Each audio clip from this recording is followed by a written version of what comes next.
Hey teachers, this is Aaron Levy, or some of you know me as Dr. Levy, the author of Blood Don't Lie, a young adult novel, and also teacher educator for future English teachers. Today I want to go over the first day of class as it's coming up for lots of us and offer you a presentation that I used to do with my high school students and then later did with my English education students. The question that you first need to ask yourself is, do you want to start your first day with the rules by giving them the syllabus like every other teacher does? Or do you want to make day number one really count for them and have them come back tomorrow not knowing what to expect? You'll have to answer the question of what kind of first impression do you want to leave? And do you want to start with content, the content you love, or control with the rules? And so right now, I'm going to show you a video from 3 years ago when I started a class of English education, a master's class. I did a master's at Georgia State, and now I'm starting this one. Right. Yeah, so 8 o'clock actually. I'm hoping I'm I already just late. already got half your day done. Oh, so you started. I got to tell you about my shoes. Not these shoes. Please don't look at these shoes.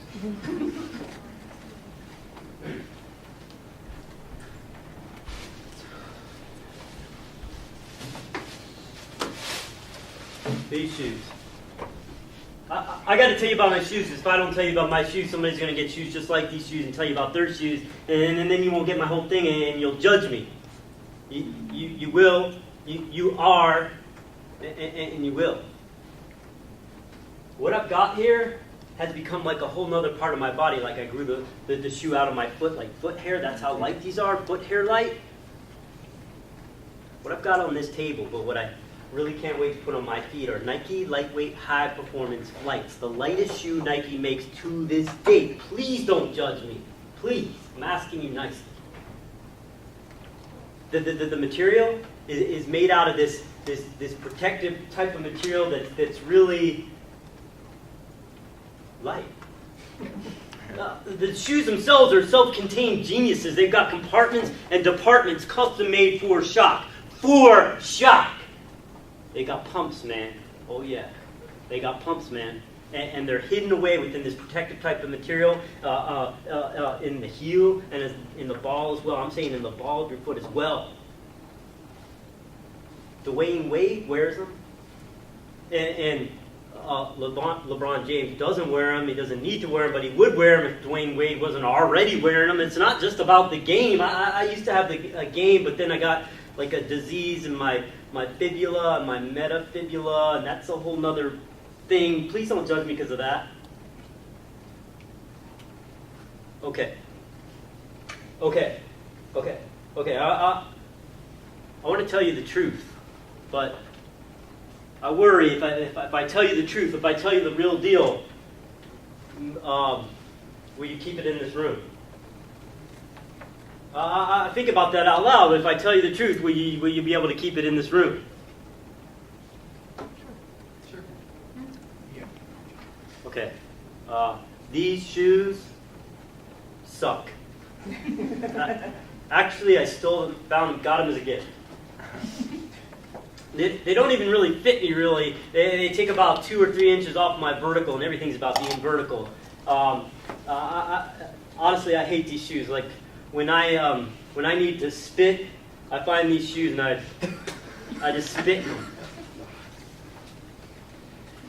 So yeah, I'll tell you what. Let's do. Yeah. This is what I want to do. You will say, he is a giving man.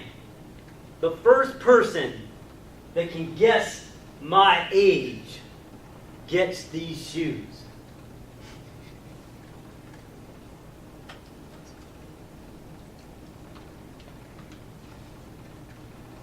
You want me to thicken the pot, clearly. Well, okay. The first person that can guess my mother's maiden name gets these shoes, and if you spell it right, why, I'll throw in this highlighter. Yellow. Spit on it. takers. Nobody wants to guess? Holding out? Okay. Okay. Nobody? Okay. All right, I'm going to tell you the real deal. It's fair. You paid good money for it. I'm going to tell you the truth. Here goes. Have you ever been someplace real public where you wanted to make an impressionable impression, like at a party, right? You're at a party and you have to go, right? You have to pee, and there's only one bathroom. It's on the bottom level. They're not going to let you upstairs, no way. And so there's one bathroom on the bottom level, but there's a line there. So you're, in a sense, you're sort of captive, like in a classroom. And you're waiting because you have to go, and everybody in there is waiting too for Watermelon Kidney to finish his or her business. You're a captive. And then all of a sudden, I mean, you didn't see it coming, but all of a sudden, this special soul X-ray is cast upon your body, right? And it gets right to your guts. And it gets past your blood and your cells and your membranes and your Adam's apple. Maybe you have an Eve's apple, I don't know. And it gets past your stomach waters until finally, when the picture of your guts is shown for everyone to see, the only thing that will be there is a giant can of Play-Doh. Have you ever felt that way? Maybe it's just me. All right, what I'd like you to do now is take out a piece of paper and write your impressions of our time together so far. Write your name, the date, your social security number, your banking information. No, just write your name, what you want to be called, and your impressions of our time together so far.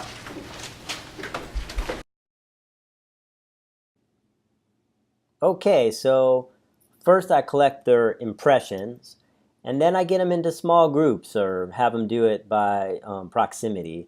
And what it also does on the first day is it gets them talking to each other.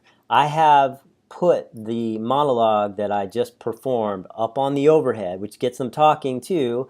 They're wondering, did I write it? Did their teacher actually write the monologue that they just saw? Which is good.